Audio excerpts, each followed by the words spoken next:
आज हम जानेंगे भगवान शंकर के पूर्ण रूप काल भैरव। बोधि एक्टिवेटेड यूट्यूब चैनल पर आपका स्वागत है। इससे पहले आप इस वीडियो में खो जाएं, चैनल को सब्सक्राइब जरूर करें। तो चलिए वीडियो को शुरू करते हैं। एक बार सुमेरु पर्वत पर बैठे हुए ब्रह्मा जी के पास जाकर देवताओं ने उनसे अविनाशी तत्व बताने का अनुरोध किया। शिव जी की माया से मोहित ब्रह्मा जी उस तत्व को न जानते हुए भी इस प्रकार कहने लगे, मैं ही इस संसार को उत्पन्न करने वाला स्वयंभू अजन्मा एकमात्र ईश्वर अनादि भक्ति ब्रह्म घोर निरंजन आत्मा हूं। मैं ही प्रवृत्ति और निवृत्ति का मूलाधार सर्वलीन पूर्ण ब्रह्म हूं।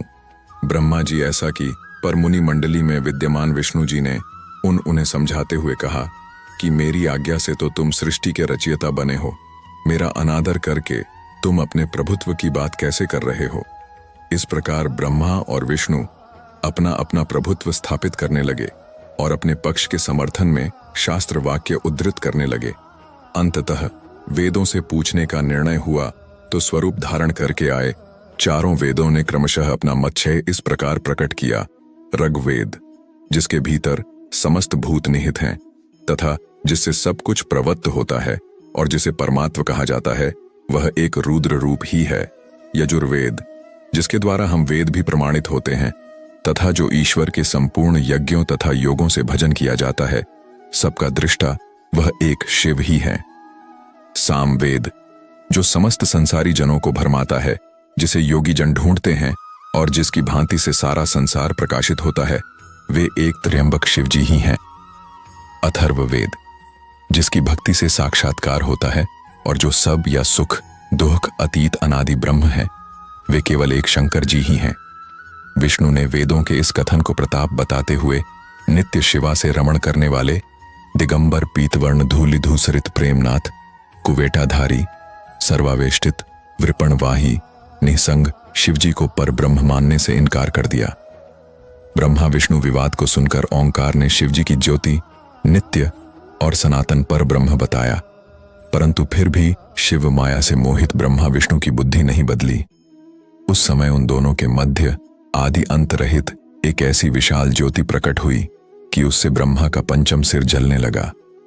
इतने में त्रिशूलधारी नील लोहित शिव वहां प्रकट हुए तो अज्ञानतावश ब्रह्मा उन्हें अपना पुत्र समझकर अपनी शरण में आने को कहने लगे।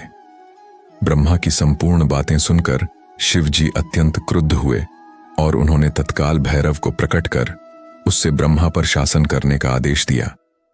आज्ञा का पालन करते हुए भैरव ने अपनी बाईं उंगली के नखाग्र से ब्रह्मा जी का पंचम सिर काट डाला। भयभीत ब्रह्मा शतरुद्री का पाठ करते हुए शिव जी के शरण हुए। ब्रह्मा और विष्णु दोनों को सत्य की प्रतीति हो गई और वे दोनों शिव जी की महिमा का गान करने लगे। यह देखकर शिव जी शांत हुए और उन दोनों को अभयदान दिया।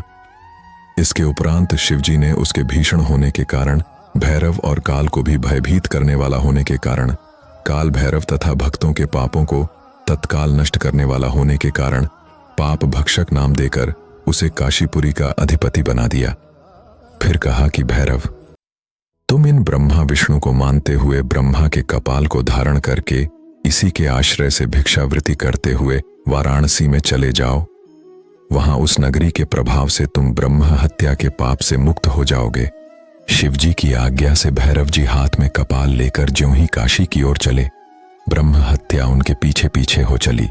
विष्णु जी ने उनकी स्तुति करते हुए उनसे अपने को उनकी माया से मोहित न होने का वरदान मांगा। विष्णु जी ने ब्रह्म हत्या के भैरव जी के पीछा करने की माया पूछना चाही तो ब्रह्म हत्या ने बताया कि वह तो अपने आप को पवित्र और मुक्त होने के लिए भैरव का अनुसरण कर रही है। भैरव जी ज्यों ही काशी पहुंचे त्यों ही उनके हाथ से चिमटा और कपाल छूटकर पृथ्वी पर गिर गया और तब से उस स्थान का नाम कपाल मोचन तीर्थ पड़ गया। इस तीर्थ में जाकर सविधि पिंडदान और देव पितृ तर्पण करने से मनुष्य ब्रह्म हत्या के पाप से निवृत्त हो जाता है। उम्मीद करता हूं कि यह वीडियो आपको पसंद आया होगा। कमेंट में भगवान शिव जरूर लिखें।